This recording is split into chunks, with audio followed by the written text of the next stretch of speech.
Hi, how are you? Hey, go ahead, jump in. One of the issues public transportation struggles with is providing transportation opportunities in the rural areas of our state. The lack of transit has resulted in an inability for people to get to their appointments, shopping, work, school, etc. And some households don't even have a car, or if they do have a car, they have to share it with other family members. So our panelists are here to provide us with information about how they are addressing this very important issue. Our first panelist is State Representative Christine Palm, who is in the second term as a state representative for the 36th General Assembly District, covering the towns of Chester, Deep River, Essex, and Haddam. As the vice chair of the Environment Committee in 2021, she successfully shepherded bills banning PFASs and restricting trophy hunting through the legislature and helped get the modernized bottle bill across the finish line. Palm's other signature legislative efforts included enhancing women's rights, securing gun safety measures, and increasing economic security for working families and young adult earners. She also serves on the Judiciary and Government Administration and Elections Committee. She's an assistant majority leader and Democratic leader of the Internship Committee. Palm is also the principal of Sexual Harassment Prevention, LLC, which gives anti-discrimination trainings for the corporate, academic, and nonprofit workplace. Palm has served for many years as the anti-harassment trainer for Connecticut's executive branch agencies. She was Women's Policy Analyst for the Commission on Women, Children, and Seniors, and Communications Director for the Permanent Commission on the Status of Women. She also served as Public Information Officer for the Office of the Secretary, Treasury.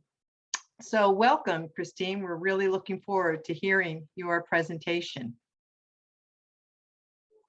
Is Christine on? We don't appear to have Christine.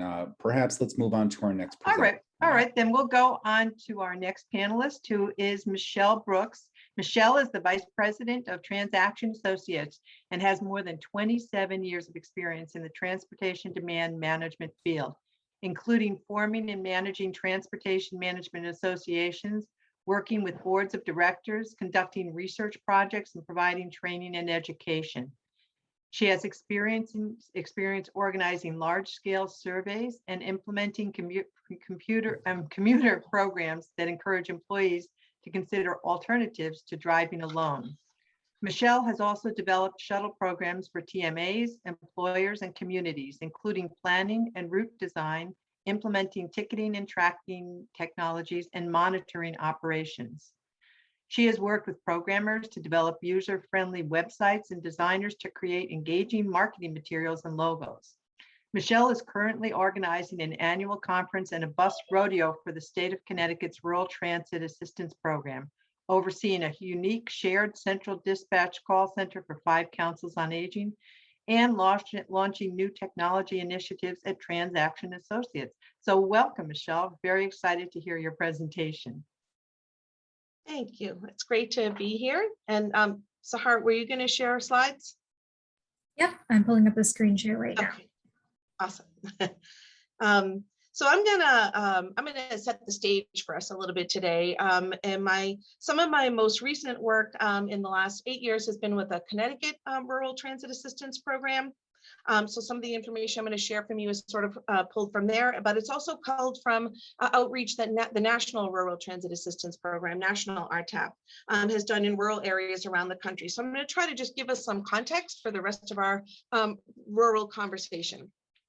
So next slide. Oh.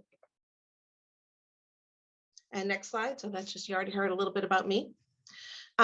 So I thought that I would just start, by setting the stage a little bit, talking about what exactly is rural and how is rural defined? Because I think if you really start to think about it and dig into it, I think there's not really a clear definition, and everybody maybe has a little bit different idea of what rural looks like. And having had the opportunity to go to some of RTAP's national conferences, rural, it is pretty different in different parts of the country. The Census Bureau suggests that rural is just not urban. And the USDA uses the other definition that I have on there that has kind of like a number based on density. For fans of Ted Lasso, I kind of think it's a you know it when you see it thing. Everybody kind of knows a little bit what they picture rural looking like, and there you have it there. So I thought it might be more helpful to think about rural in terms of the characteristics that we typically see in rural areas. And that would be small population size, low population density, open spaces, maybe agricultural in nature in some areas, or unincorporated places, depending on where you live. And about 20% of the US population lives in rural areas. Next slide. What does rural look like in Connecticut? I pulled this from Connecticut's Office of Rural Health. So they're using a definition that's based on a population density to determine what rural towns look like. And by that definition, there's about 68 rural places in Connecticut. Everything that you see in blue is considered rural by this definition. And that's about 9% of the population in Connecticut. Next slide. So those particular characteristics that I just talked about of rural areas make it so that they face particular challenges around transportation. And not all of these that we're going to talk about now might apply to every rural place, but I'm going to try to give you an overview of what some of the common issues are to just give you a sense of where rural areas are coming from on this issue. So limited public transportation. I mean, it's not a surprise that there isn't as much transit in rural areas. Some of that has to do with the way we fund transit, and more money goes to the more dense areas. But the end result is that there aren't as many choices for public transportation, as Mary just mentioned for us. There are large areas to cover with service. That means sort of geography is an issue, but also when you couple that with a lack of density, it presents a whole other range of challenges. Roads in rural areas may not be as well maintained. They might be plowed less often or not as easy to get repaired. When thinking about how these places are set up, then there tend to be not central employment centers. So unlike dense urban areas where you might have office parks or clusters of employment, we think about getting people from dense areas to other dense areas, from where they live to where they work. You don't have that in some of these places. And so it can make it very hard to connect people to jobs. Missing first mile, last mile services. So along many transit systems, we might see a spine of service with some hubs in different places. But if you're in the outlying areas, it's very hard to connect into those transportation hubs. Next page. So the next two challenges there kind of go together, and that's infrequent evening service or limited weekend service. And when those two things are taken together, right, when most of the service is being focused on weekday service, it makes it hard to get people to different kinds of jobs. If you work in retail or in a warehouse or manufacturing and there isn't evening or weekend service, then you're not well served by transit. In addition, if you do work during the week and you're looking to get to do shopping and errands on the weekend, that lack of weekend service is really going to hurt. Transit agencies in rural areas tend to have small staffs. It's no surprise that they're smaller than larger transit agencies. But what that means is you're limited sometimes to being able to only provide a day-to-day service for people, right? Really focusing on just getting the services that you have on the road. So it's hard to innovate. It's hard to think beyond what you're doing on a day-to-day basis, and then maybe not have the ability or the staff in place to implement things like new technologies or new advances, or try new things that are out there. And then lastly, coming around again to budget, when most of the energy and most of the funding is focused on the provision of services, there's a limited budget for marketing. And what that means is that people may have a hard time finding out about the services that are available. So maybe there are some things that could work for people, but without that ability to market the services, it's hard to find out what there is for you to use out there. Next slide. So that's a little bit about, sort of the challenges that are faced, but of course, every challenge presents an opportunity. And it's really important as we look at those challenges and put them in context to think about not only how to resolve them, how to make things better, but also how to use less polluting options to do that. Specifically, there are some funding services out there, sources that are available just for rural areas. And FTA has funding programs, and in particular, RTAP. So this is going to be my plug for National RTAP. This photo on this slide comes from a National RTAP a toolkit that's available on their website at nationalrtap.org.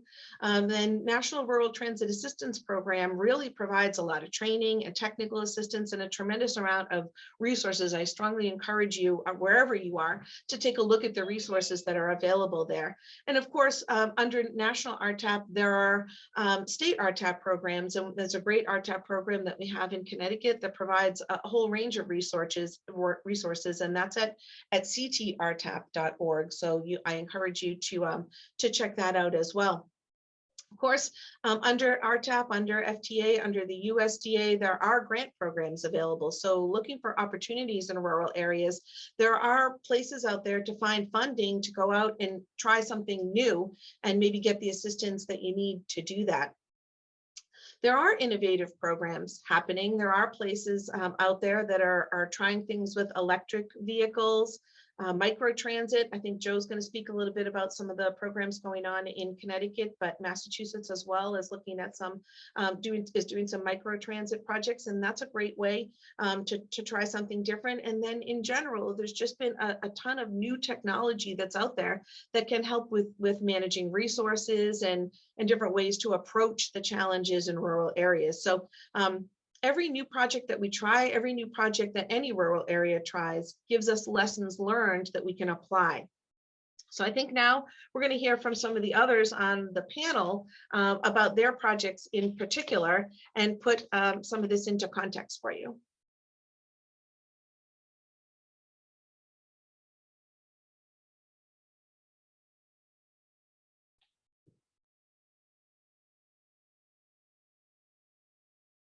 I think you're muted, Mary. Thank you, Michelle. That's always one of those issues. I have to make sure that I can speak. I've already given everybody the information about State Representative Christine Palm, so I won't go over that again. And I'm very glad that I believe that she is here and is going to join us. Aaron, is that correct? That's correct.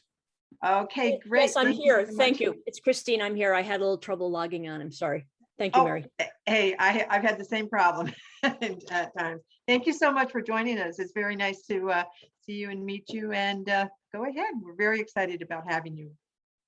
Well, thank you, everybody. I actually am here mostly to listen. I mean, when I was invited to be a panelist by Thomas Lefebvre, whom I'm extremely grateful to for this and all the staff for organizing this, I really thought that the best role that I could play is not to disseminate info, because you are the content experts on which elected officials like me rely. And so I really wanted to just tell you from my perspective what some of the problems are and what some of the things that we hope to do. And forgive me, I mean, we are heading into the Thanksgiving weekend, and I want to take 1 minute, if you'll bear with me, because there is a wonderful piece of writing that I hark back to at this time of year, and many of you will recognize it. It's from our wonderful four-time governor, Wilbur Cross, and he, at the height of the Great Depression in 1936, wrote a beautiful Thanksgiving proclamation. And I want to quote just one couple of lines from it, because it's something that I think we need now more than ever, and that is the will to strive for the brotherly and sisterly word and act, for honor held above price, for the steadfast courage and zeal in the long, long search after truth. And as an elected official, I try to have this be my mantra, because I think what we see so often, far too often, is a lack of courage, a lack of political will. And we're coming off the very disappointing news about the Transportation and Climate Initiative here in Connecticut and in neighboring states. And I think what I would like to offer to this group is to help people like me have the courage to seek after the truth that we need. I am starting to feel that climate activism, and that would of course include everything having to do with transportation initiatives, it's starting to feel like a very long march on an ever shortening road. And I represent 4 beautiful towns along the Connecticut River, which have very little congestion, very little pollution. But I feel very deeply the importance of a regional approach. And some of the speakers on one of the other seminars that I monitored there were talking about the importance of having a regional and a statewide approach. And I think too often what happens is, because people like me are elected by our local community, the focus is on what can I do for my town or my towns. And that does nothing for downtown Waterbury or Hartford. And I think that's wrong. I think it's incumbent upon all of us in elected office to enact policies that will help all of the people of Connecticut. There's an inherent dichotomy in being a state rep or a state senator. You have to be attentive to your district. But for me, we don't have the moral right to do that if it means shortchanging other districts that are underserved and overburdened. So in my area, one of the largest problems is that the very young and the very old may not have cars. My district is very car oriented. It's an aging area. It tends to skew a little bit more on the wealthy side. Pretty much everybody drives a car. But when we age out and when we can no longer drive our car, what do we do out in rural villages and in the country? So I know that the 9-Town Transit, whom you will hear from or already have heard from, I'm sorry, I'm not sure which, it does a wonderful job in our area. And I think that services like that need to be expanded. What I hope for this coming session is that we can enact some of the initiatives that were combined included in the TCI, although it is by no means a replacement for it.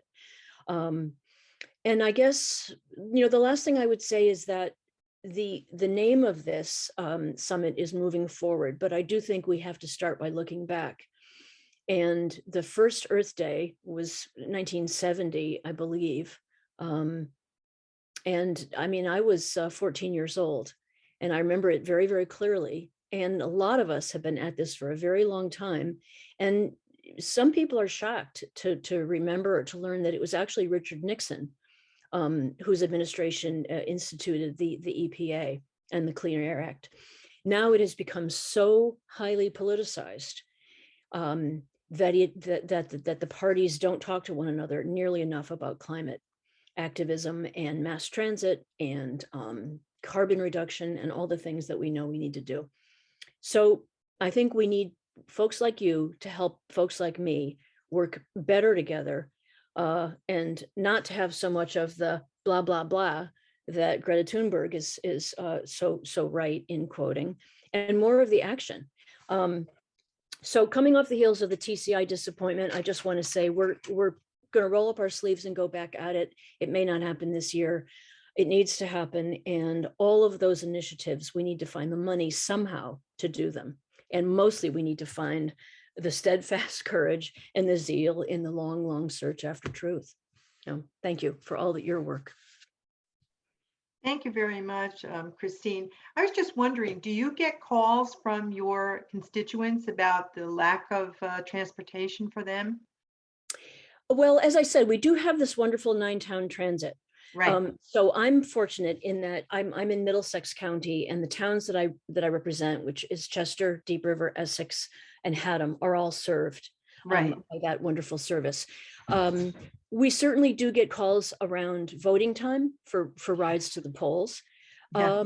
Mostly what I get, to be honest, is Mary, complaints about the government's lack of a unified approach to climate change, which of course transportation is a huge chunk of. And I know that this multimodal summit is focused primarily on transportation, but broadening that lens, most of the calls I get are about helping the Connecticut River, helping protect against invasive species, climate resilience, coastal resilience, those sorts of things.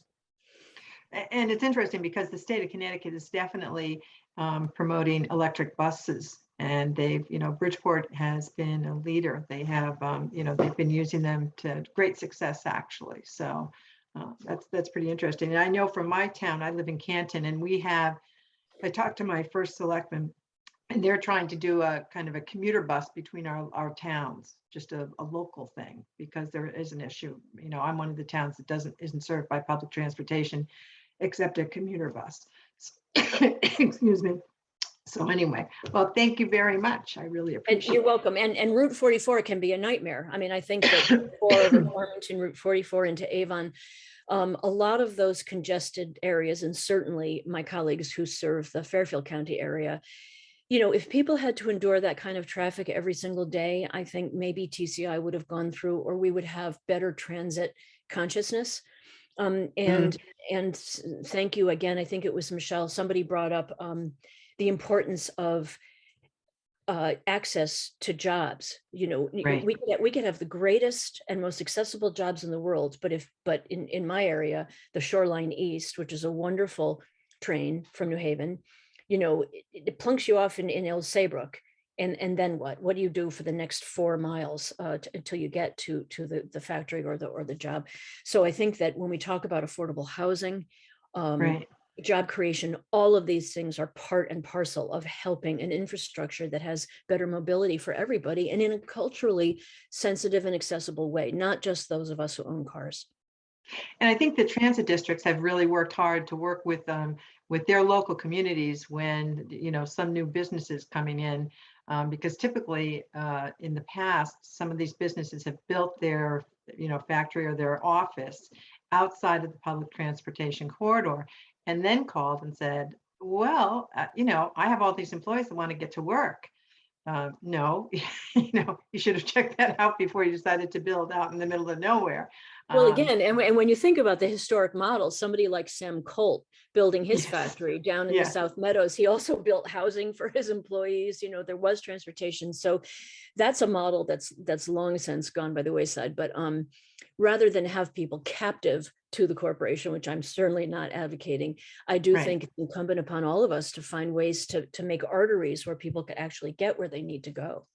Yeah, excellent. Yeah, and in Canton, Sam Colt started the Colt factory, and it was the same thing. The manufacturing was on the river, and he built housing for the officers and for all of his employees. Right. Of course, they worked a lot too, but that, yes, that was a good model, and they didn't have to, you know, worry about, you know, driving miles or whatever to get to their place of work. And also, as somebody who grew up in Stamford, I always tell people where I live now, you have no idea what traffic is.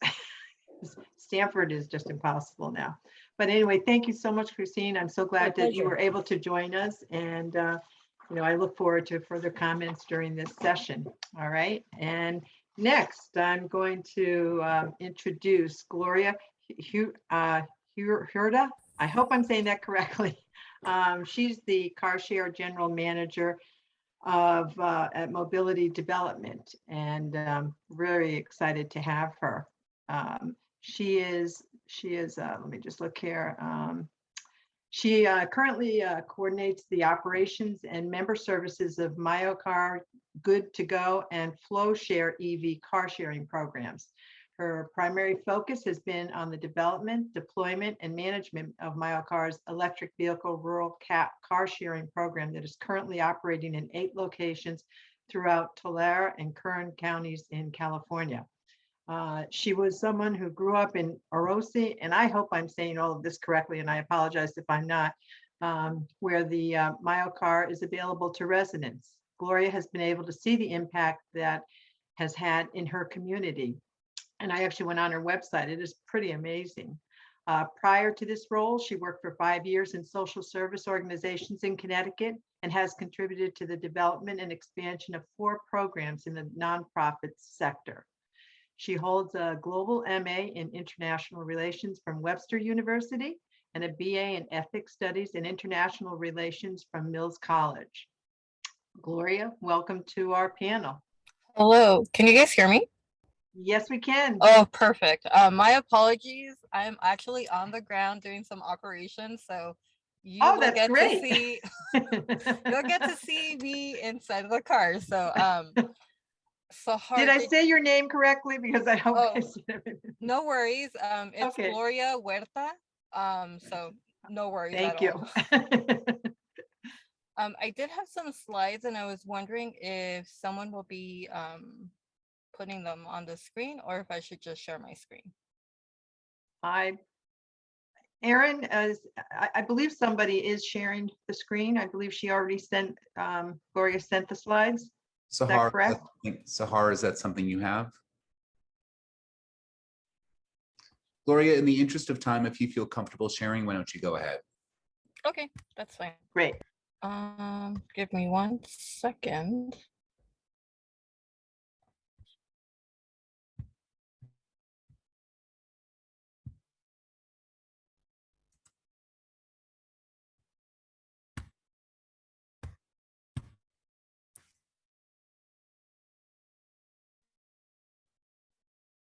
Okay, perfect. Can you guys see my screen? Okay, cool. So once again, I'm Gloria Huerta.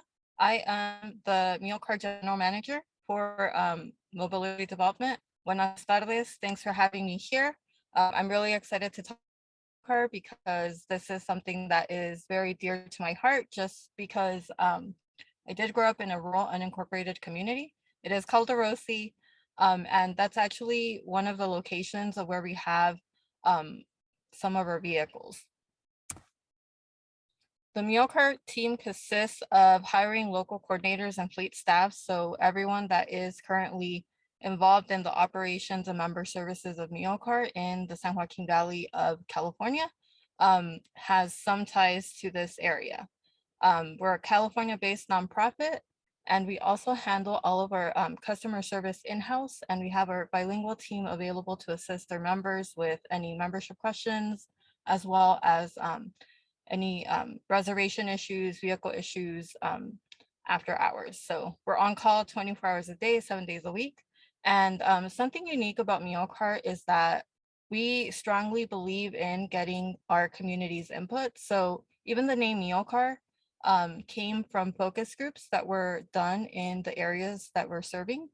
And MealCart is a play on the Spanglish here in the San Joaquin Valley. So it doesn't necessarily have to make sense with meal car, but it's just a fun word that members of the community came up with. So we're really committed to having like community controlled mobility programs. So that's something that we really encourage other people to do.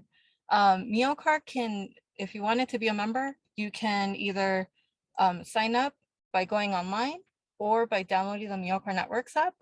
And the process is quite easy. MealCart is affordable and easy to use. Our rates are $4 an hour, $35 a day. And then we do have a cap of 150 miles that you can drive within an hour to 24 hours. And if you go over that, it's 35 cents a mile. And what's included in your rate is insurance, maintenance, and roadside assistance. This is currently a mix of the vehicles that we have in our fleet. So we have 27 vehicles that we started with, and they're in 8 different locations. We partnered with an affordable housing complex provider. They're called Self-Help Enterprises. So 7 of our 8 locations are at Self-Help Enterprise locations, and then our last location is at the Wasco Housing Authority. So I'm pretty sure you all know about the Chevy Bolt recall. So we currently do not have these vehicles in service at the moment. We really thought about the importance of safety, and that 70-mile threshold was something that for a rural car sharing program just didn't seem like a right fit to continue having the vehicles in service, just because our members do drive a long distance to get to where they need to go. So in addition to the Chevy Bolts, what we do have in service right now are Chrysler Pacifica hybrid minivans. So we have 3 of these, and they're for families that might be bigger and might need to take a longer trip, or if they just need to go take their kids to school, groceries, medical appointments. And then we also do have BMW i3s in our fleet, and those we got with the range extender. Again, because the distances are a little longer, we thought it would be good to have this in the mix. The MealCart registration process, so eligibility requirements, you have to be 21 or over, you have to have a valid driver's license. And then in California, we also do accept AB60 license or equivalent. So if you're undocumented and you're able to get a driver's license, we're able to, if you're approved with your motor vehicle record check, then you could be a member as well. And Another eligibility requirement is you have to have a valid debit, credit, or prepaid card. So if you meet the eligibility requirements, all you have to do next is download the MealCard Networks app. And for the account, you will need your driver's license, payment method, email, and cell phone number. I did want to point out that if you have issues signing up, we can also, our members can call us and we could create a member account. And then if you do not have access to a smartphone, we do have an RFID card that we can issue to our members that then they'll be able to use to scan a card reader that we have inside all of our vehicles to start a reservation and lock and unlock the vehicle. Once your application is complete, you will have to wait 3 to 5 business days for your motor vehicle record to get approved. If you're approved or not approved, you'll get an email from us. If you're approved, you will have to complete an orientation. We are very, we care about the members knowing more about electric vehicles. So that educational component is key in the orientation that we do with our members. So we talk to them about driving an electric vehicle. We want to make sure that they feel safe, knowing that, you know, it's a little different, but it's still the same. You just have to stop and charge the vehicle if you are planning to drive the vehicle a little further. So once you do that, then you will, your membership will be activated. Some of our member guidelines are remember to charge the vehicle when you are ending your trip. This is, I think this has been like the best educational component because whenever our members return the vehicle, since it is a community car share, we want to make sure that, you know, the next person that uses the vehicle gets a fully charged car. So we really enforce the charging and the members being comfortable charging a vehicle upon return. We also have CDC recommended cleaning supplies in all of our vehicles. So not only do we have our fleet associate that checks the vehicles once a week, we also encourage our members to wipe the vehicles down with these cleaning tools that we have inside the vehicles. Our members are also expected to bring their own car seats, and then we encourage them to inspect the vehicle before and after their trip to report any issues that would require maintenance or immediate attention. So these are the current locations that we started with. So Orosi, California, Dinuba, California, Visalia, Wasco, Arvin, Lamont. We launched in July 2019 with 27 vehicles and we've had over 300 members. And of those members, we've had over 30,000 miles driven and over 1,000 member reservations. We are actually going to expand. I'm really excited to see MealCard grow. So we will have about 30 vehicles deployed in Stockton, and we're also going to be in another part of Northern California. It has been very helpful and important to have the local support, not only of the community, but local members. So it's been really great to have like our MealCard Advisory Committee, which consists of community members that use the service as well as elected officials. We believe that it's important to have everyone's voice, concerns heard. So that's been key for us. And that concludes my presentation. If anyone has any questions or if you want to know more about MealCard, you can visit us online or you can email me at gloria@mealcard.org. I know we're going to have a lot of time for the questions and answers, so I'm also open to that, but thank you. Well, I have to tell you, I did visit, like I said before, I did visit your website. It's absolutely excellent, very easy to figure out how to sign up and what you have to do. I have to commend you on that. I looked, your FAQs answer all of the questions that anybody might have if they're going to participate in your program. So great job, because not all websites are wonderful, but you guys did. It's visually exciting, very nice, simple, easy to use. So I really like that. Do any of our panelists have any questions of Gloria? Also, I just want to remind everybody, you can send your questions in via the chat, which is on the bottom of your screen in the middle. So if you have a question, please do so. I actually have a question for Gloria. Where did the initial funding come from? I'm sorry if you mentioned this and I didn't hear it, but how did you get your initial launch for investment? So we actually received funding through the California Air Resources Board, through the California Climate Investments, and that actually helped us keep the costs low as well. So we also do surveys. We have an initial survey that gets sent to all of our active members. Once they complete the survey, they get 5 free hours of driving credit. And then we have after trip based surveys as well that get sent out every time someone takes a trip. So if they pull that out, they get $4 of free driving credit. So that's 1 free hour.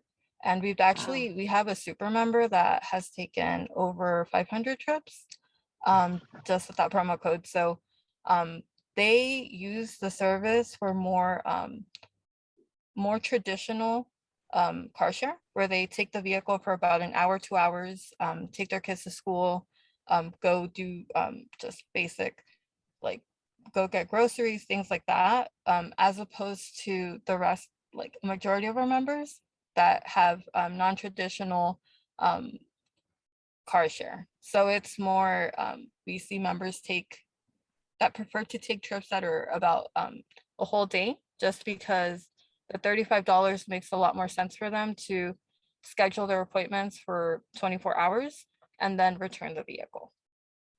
So the initial launch though was funded by the state of California. Was it out of the general operating budget fund? Do you know?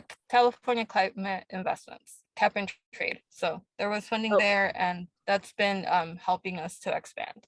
So it was cap and trade. Okay, thank you. Yeah. That's what I was wondering. Thanks, Gloria. Gloria, I just have a question. You have locations where the cars can be picked up. How do people get to those locations? So even though we're at affordable housing complex locations, it's not just limited to residents of those areas. It's open to anyone. And then so people either drive or have someone drop them off. We also have people that take public transportation. And then we also have people that ride a bike. So we've seen quite a mix, and people that live at the affordable housing complex. So are the affordable housing complexes on the public transportation routes, or is it, a short walk? I would say that most of them are a short walk. Okay, so they can get off and it's reasonable for them to be able to walk to the car. Yeah, some places not so reasonable, but yeah. Yeah, I was wondering that myself. Any other questions? Does anybody have any other questions? Well, again, great website. Is a very exciting initiative that you have started, and it's great to see how much you've already expanded. And I love the fact that you have, what did I see? A BMW i3, one of your cars.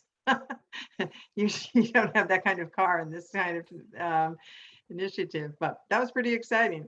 Well, it's funny that you say that, because a lot of our members get so excited about the i3, they drive it, and then they don't really like it as much. So they then usually, when the Bolt's not under recall, they normally prefer the Bolt over the i3, just because they drive a little differently. So it's a lot of education of getting used to hitting the pedal. Right. And then releasing it with it just feels like it's braking when you release the accelerator. So it changes everyone's perspective. Yeah, it's just when you see that on there, you go, oh my goodness, this is great. Yes. Well, that's great. Thank you so much. I really, really enjoyed hearing your presentation, and it'd be great if we could do more things like that in other areas of our country. All right, next we have Joe Comerford, and Joe is the Executive Director of Estuary Transit District. I know Joe very well. He began his transit career washing and driving buses while a student at UConn. And by his senior year, he was the operations manager for the university's transportation system, overseeing over 100 bus operators. He later headed to the Moore Transit System in Monroe, Louisiana for over 5 years, where he oversaw a doubling of ridership and transformed the agency into a modern transportation provider. He has served as the executive director of the Estuary Transit District since 2009, where he leads an organization that has seen tremendous growth in ridership and service offerings, and is a leader in technology for small transit districts. In 2011, Estuary Transit District was named the Community Transportation Association of America's Rural System of the Year. Congratulations, Joe. And he is currently heading the merging of the Estuary Transit District with the Middletown Transit District to create one county-wide transit district. So that's very exciting. I know how hard he works. And Joe, you're next. Unmute. Thank you, Mary. Okay. Sorry, trying to share my screen here too. I just love modern technology. Yeah, especially slideshows. You're sharing Have you Michelle's seen right it? now. Okay, great. I could do it again if you need me to, Joe.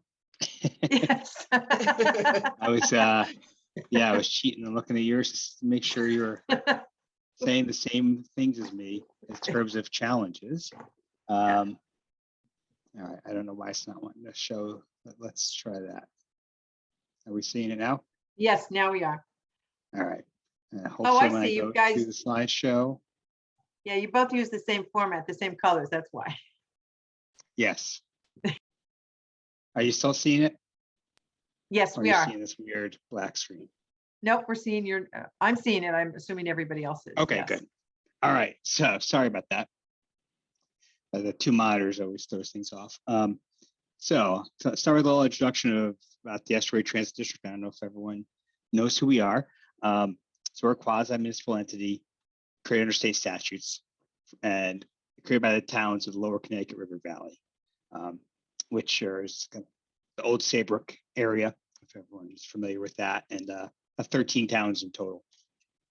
And we provide a bunch of different services to meet the needs of our region. And it's really been growing over the past several years. So one of them is fixed route, traditional fixed route service that we're used to in cities. We do that in the Route 1 corridor. And as expected, that's our kind of a little less rural part of our district. And we also have deviated fixed routes that serve the more rural parts that works well there. And if you're not familiar with deviated fixed route, it's just like a fixed route in that it operates on a route and a schedule, except that you can also call and have the route deviate up to 3/4 of a mile off the route. And we do charge a little premium fare for that, but still just double the regular fare of $1.75. So it's still inexpensive, but expands the reach of the routes by having that ability. We do a general public demand response service to all of 13 towns in our service area. So that's kind of one of the ways that we get the areas that are not on the routes. The map on the next page kind of shows the routes in the area. So that we do have a lot of areas still not covered by any of our route services. So this kind of fills that gap. In addition to providing service for people who maybe can't use the DVA fixed routes as well because of a disability. We have ADA paratransit service in the Route 1 corridor. So that's for people with a disability. It's also demand response service, but you have to have a disability for that service. A few years ago, we added on subsidized taxi vouchers. And those pay half the cost of a taxi trip anywhere in the state of Connecticut. And I'll talk a little more about that. We have seasonal service because we have a pretty large beach community here along the shore. So we do have some seasonal services that we've partnered with the private sector on. And then we have an on-demand microtransit service that we started about 2 years ago. So a lot of different services to meet all the different demands and challenges that Michele spoke about earlier. And like I said earlier, here's a map of our area. our service area and our routes. So as you see, we do have long routes and much more regional in nature. And one advantage we have is that being in Connecticut, even though many of the areas we serve are rural, we are still very close to urban areas.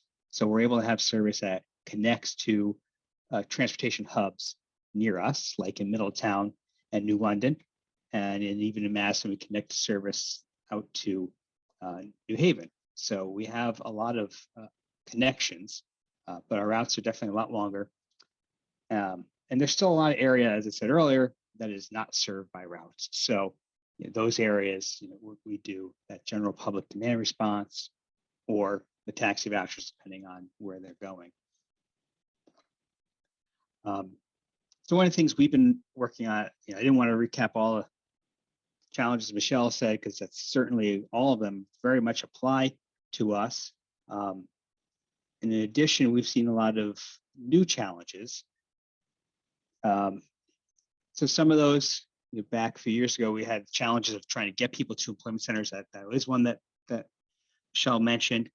And so and actually what's unique here is some of the problem is sometimes more the other way around. It's connecting employees to jobs in our area, which is more rural. And sometimes people can't afford to live in the area because, as Representative Palm said, the area can be more expensive for housing. So that's long been a challenge for our local businesses. Is not only is it a challenge for people to get to work, but it's also a challenge to get workers into the region. So we expanded service out to Middletown in 2009 and New London in 2010. And it really met both needs: get people to cities for medical purposes, for employment, but also for reverse commuting, getting people from the cities into the suburbs and rural areas where there were jobs available. We've added early morning and evening hours to the Freedom Grant. Again, as Michele said, one of the challenges in rural areas is that the funding is more limited. So you often end up having service that is more really just the middle of the day, weekdays. So we've been working on trying to expand that and get at least the weekdays service times longer. We have been working on expanding service days as well, but that's been slower progress. There's been a lot of changes, at least in Connecticut, and I'm sure other places too, in the way medical care is provided. As we've seen over the past 10, 15 years, the hospitals have become more health systems and have bought up a lot of the medical services. It's not just the hospital anymore. And now they're your primary care provider, they're your specialists, they're all those things. And they've become more consolidated. So where we used to have more appointments available locally, a lot of times now people are having to go up to places like Middletown. And in our area, it's Middlesex Health that is the one that's really the most prominent. And so sometimes you can get an appointment locally. Oftentimes you have to go up to Middletown for better availability. And so that's been a challenge, and it made us expand our dollar ride service up to Middletown in 2015 to accommodate that. And then we also saw more trips for getting outside the region, people having to get to, say, Hartford Healthcare Services or Yale. And that's kind of where the taxi voucher program came in that we started in 2018. It's a lot more expensive, but it has worked well for those trips that are not frequent. They're very infrequent trips. It provides access to anywhere in Connecticut at half the cost that it would normally be. And we're fortunate that we do have a provider that offers wheelchair accessible vehicles. So it's accessible to all. Another need that, again, it's long been there, but we finally were able to work with the private sector to address with seasonal service. This has long been a vacation community for decades, well, even longer. And back in 2019, we worked with Clinton Chamber of Commerce and Clinton Placemakers to start up a rubber tire trolley that runs in the summers. And The first 2 years, actually, we did that entirely as privately funded. This past year, we partnered with the state to expand it to Hammonasset Park as part of a pilot program to expand access to the parks and really increase service on that to 7 days a week and much longer in the day. And it's been so successful that the town of Old Saybrook is now working with us to start up a program as soon as 2022. And then, we've also saw about 2018, 2019, like systems throughout the country, ridership starting to decline. And so we looked at how we can kind of address that. And we found that one of the best ways to address declining ridership was to do a full comprehensive operational analysis of the entire system. And so we were able to do that back in 2019, started in 2019, and finally got recommendations in 2020. So we're hoping that over the next year, we will begin to kind of enhance our system and with many of the changes that were recommended there to improve the fixture services available and expand some microtransit service. And now going to the main one that we really want to talk about today, which was what we call Extra Mile. It's our on-demand microtransit service. And it really started with a lot of the needs that Michele mentioned.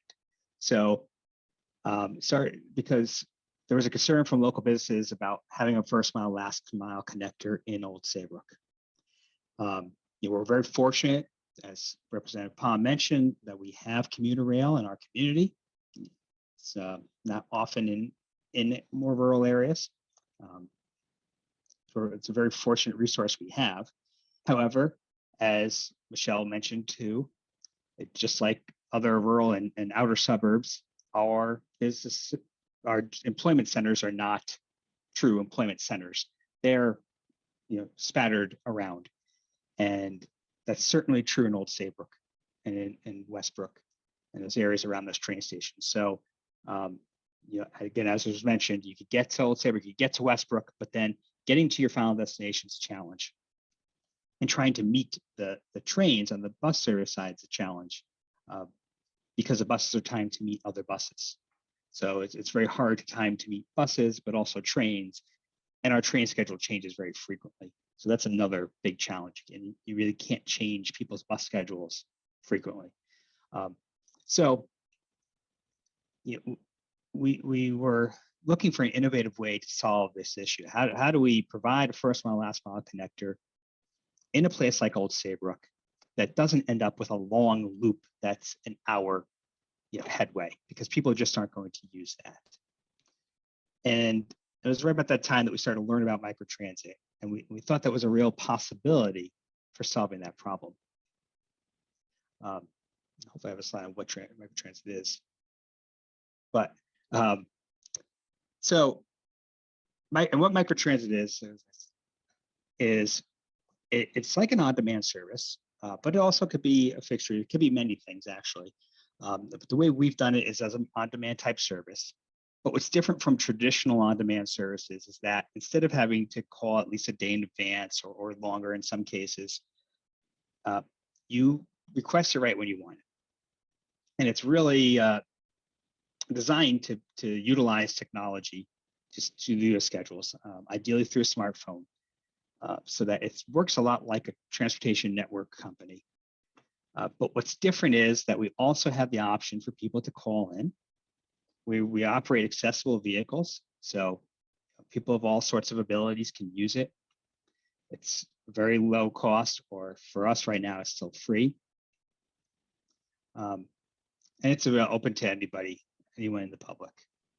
But it also is a shared ride, which again is different from a TNC, which are really more dedicated trips. So we're able to move more people by having a shared ride. So again, when we looked at it, we actually were able to do a study and simulate demand and a service area. We found that with microtransit, we'd be able to have short headways, which would be a median wait time of about 10 minutes. serve a large area, and I'll show that area in a minute. And we could possibly appeal to new demographics and address the fact that we don't have a whole lot of TNCs available in the area, especially for these short trips that are, I mean, many of these trips you're talking a mile, mile and a half, 2 miles. So they wouldn't be very profitable trips. And this is where we launched Extra Mile. We branded separately from our regular services to kind of show how it was different. We operate 6 days a week. As early could be booked in the app, online, by phone, or people could even just walk up to the vehicle and just say where they want to go. And as long as it's in the service area, we will take them there. And it continues to be fare free through the end of this year.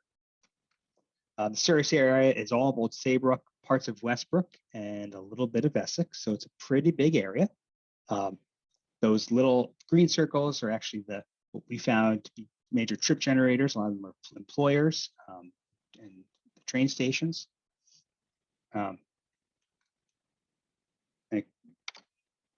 And as I said earlier, it works just like using like a TNC company. You could use your app.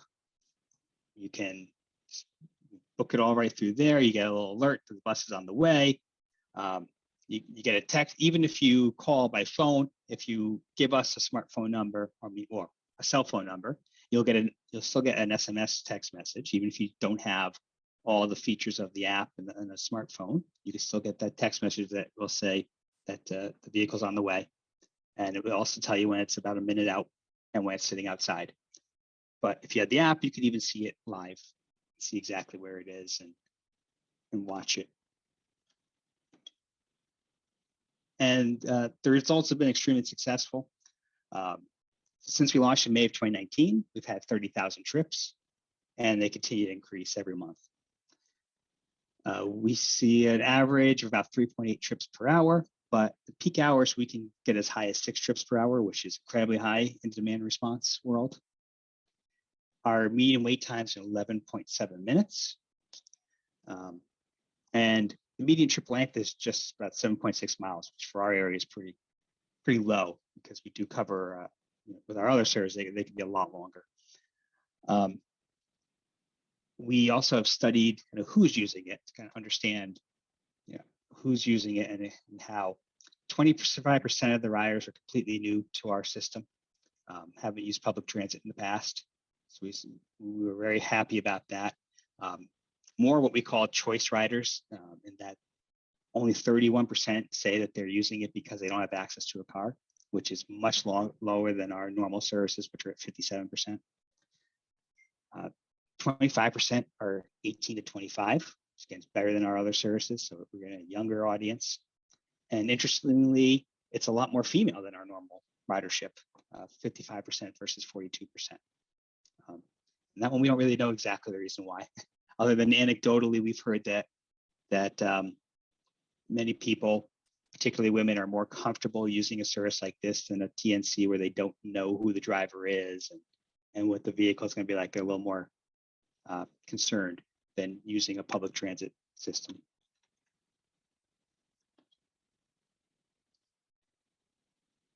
And as Michele said, technology is also often an issue in rural areas, so we've been working to address that. So I'll talk very quickly on some of our other technology initiatives. So when we determined back in 2019 that we needed to work to really bring back ridership, one of the areas we saw too was technology was a way to do that. So we've been working really hard to improve access, to improve all of our services with technology. So even our traditional dollar ride, we now have an app. We've had that for a couple of years now, where they can book trips. You can even pay through the app. So you could just attach a credit card to your account, and then you just get charged once you get on the bus. And the bus pulls away, it just charges your credit card. So you don't have to carry cash, buy tickets, as you've traditionally had to do. If you have the app, you could see when the bus is going to be arriving. You'll get estimated arrival times, how many trips until you could see the bus in the app on a map and see how far it is from you. So it's all the things that like again, like an Uber or Lyft would do, what for a old-fashioned dollar ride type service. But if you don't have, we're very conscious that that's great for some people, but some people don't have those, have smartphones and or want to use a smartphone or have the data available. So we also have text messages that send you your estimated arrival time about 15 minutes before the bus is due to arrive. And we also have an interactive voice response system that sends out a call the night before and reminds you of all your trips for the next day, and then gives, we call it an imminent arrival call 15 minutes before the bus is going to arrive based on actual real-time information, calling you and telling you the bus is on the way, please be ready. We have been able to do automatic vehicle location on all our fixed routes. So that's been something, again, in the past was really something reserved for large agencies. It's now become more affordable to do it for smaller agencies. So we launched that about 2 years ago. And then the pandemic really got us to look at speeding up efforts for mobile fare payment. And there's a lot of great options out there nowadays that do it really inexpensively. The one we use is Token Transit. You can see that here. And you just download an app, or even straight from Google Maps. If you map out your route in Google Maps, you could buy a ticket right there. And you could buy anything from a one ride ticket up to a monthly pass. And it has fare capping to always give you the best value. And all of these things are just a few years ago were very expensive technologies that have now become very affordable. And we're certainly seeing people start moving towards these, especially for monthly passes that sell very well in these in apps. It eliminates you having to go into a store or somewhere to go buy them. It's just right there on your phone whenever you need it. And then I wanted to give a quick pitch too for mobility management. I think that's another very important thing in a rural area.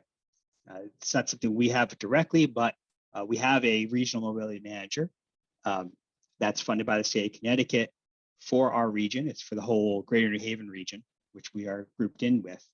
And we work with them a lot for outreach. As Michele said, we don't have a marketing budget. So mobility managers are a great way to do outreach to the community. We do a lot of presentations together. We do referrals to assist people who need assistance, and vice versa. She gets calls and gives referrals. You get some of these really difficult trips that we can't figure out how to help people get there, and that's, we often refer them that way. She assists with getting people signed up for half fare IDs. They even have like a little printer and camera, and they go out to the food bank events and such and help people sign up for that. So they assist people with taxi voucher program and others. They've helped us train people on how to use our mobile apps and Token Transit. So it's really a great partnership and a really great resource. And I'm pretty sure, I think, yes, all of Connecticut is now covered by mobility managers. So it's a really important resource to take advantage of. And again, it comes at no cost to us because the state funds it for the region. And with that, I think I've said enough, and I'll take any questions. Thank you, Joe. Well, actually, thank you to all of our panelists. You guys really did a great job. Learned a lot of information. And I do have some questions in our chat. So Joe, from Emma Peterson, I have, what tools did you use to simulate demand for extra mile service? So it was actually done through the software provider that we used. Okay. They offer that as a service to help you plan out where you're going to launch it. So the provider uses Transloc. They were one of the first in this business. Now there's lots of them. Right.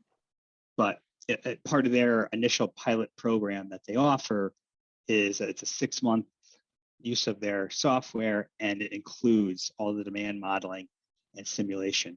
and some marketing materials and such. So it was a really good way to launch the program. I think that helped a lot because we had a lot of ideas of Right. maybe we could do this, maybe we could do that. But once we modeled it, it became clear what the best place to launch it was. And we're actually working with them right now. We're looking at expanding it in Middletown up around the Wesleyan University. And so we're working with them right now to model that, see what that would look like. And it was Transloc? Yes. TRANSLOC? Yep. Yeah, okay. Okay, great. Thank you. And I have another question for you from Gina Davies. And she said, how can a rural region's metropolitan planning organization help create the planning and funding platform to provide the landscape for a successful transit district, land use patterns, multi-use paths, road design, funding, etc.? Did the MPO help you with the extra mile project planning? Great question. Yes, they did. So the initial pilot was a small enough amount of money that we had it within our normal capital program, but they did help a lot with securing operating funding with DOT and also with providing the data for the model. So they have access to, the provider had access to census data, but we worked with our MPO to get, they just recently done a economic development study. So they had a lot of job data and commute data that wasn't publicly available. And so they provided that to them. And I think that helped make a much better and more accurate model by working with our MPO. Okay, and I have one other thing here in my chat says, please ask Joe to unshare. Am I still? I don't know. I'm not seeing, I'm just seeing you, so I'm Oh, not well, seeing you're yours. all set now, Joe. Thanks. Okay, Okay. okay, great. I'm just trying to look in this chat. I just have another question, Joe. Smartphones and everything, obviously, it appears to me most people have that. Have you seen, is that how most people are accessing information and rides, et cetera, or are people still calling your dispatch center with any frequency? What's interesting is initially we were about 70% smartphone and 30% call-in, but over this year it's dropped to like 47% smartphone and more call-in. So I don't know the exact reason for that. We haven't been able to study that and figure out exactly why, but calling in is very, very popular. I think a lot of times, and my guesses are, some people certainly they maybe they have a smartphone but are very comfortable with it. But another issue is data. A lot of people might have a smartphone, but they have limited data plans. That's often, and that's the way they sell smartphones now. When it first came out, it was still paid for minutes. The data was really cheap or free. And now they've all changed. So they give you all the minutes and texting for unlimited, but they charge you by the data block. So I think data is still an issue for a lot of people too, access to data. That's interesting. I would have thought more people would use the smartphone, but you're right. I hadn't thought about the plans that that you purchase with your provider and how, of course, they're always trying to get another. Especially as right, especially as the prepaid phones have become more popular, prominent than they used to be. And that really is just you pay for like a gig at a time of data. So whereas that call is free. And also, could you just briefly explain how the transit agency is funded? Sure. So in Connecticut, we're very, very fortunate that the vast majority of our operating funds do come from the state. Right. In our case, it's we're about 70% state funded. And then the rest is a mix of federal, local, and fares. So federal is probably another 10 for local funds and another 10% for fares. So it's definitely primarily state funds and state funds that come through the Special Transportation Fund, which is funded primarily by taxes on fuels. Right. And I know that personally, I know that you reach out to your legislators and your local elected officials, as do all the transit agencies, which I think is really helpful because not everyone in Hartford understands transportation. So it's nice that, you're there to answer the questions and to provide them with updated information about what you're doing and what all of our other transit agencies are doing here in the state of Connecticut. Because I think that's invaluable when they're trying to pass legislation or policies. It's important for them to have that information. And Christine had said that she was on this just because she wanted to hear more information. Christine, I hope you got a lot of information from this, because I think we did get a lot of invaluable, information from all of you. Does anyone else have any other questions? Our panelists, do you have questions?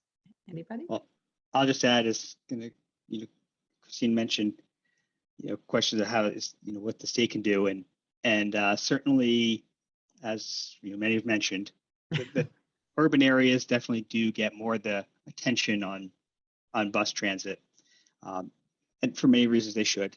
Obviously they have more users, but we certainly could do more for the rural areas. We do often forget them in a state like Connecticut because we have so little rural areas.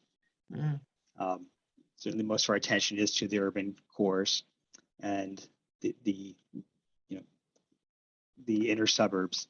So we certainly could do a lot more. One thing I didn't get to mention is while we have fixed route service, it's infrequent, as Michele said. So while you look at the lines of the map, they look pretty good, but some of those are running every 2 hours.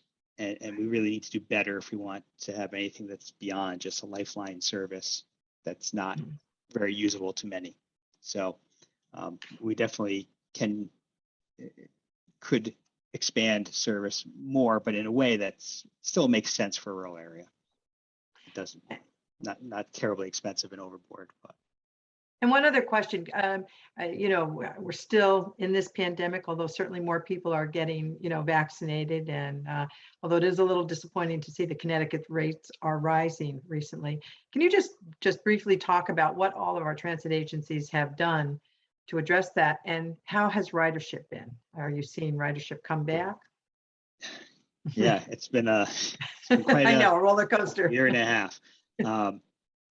So throughout Connecticut, I think that was the pandemic was a time where the fact that we have so much state funding, which is not common around the country, was very beneficial because the state really took the lead and they did a really good job of leading our pandemic response.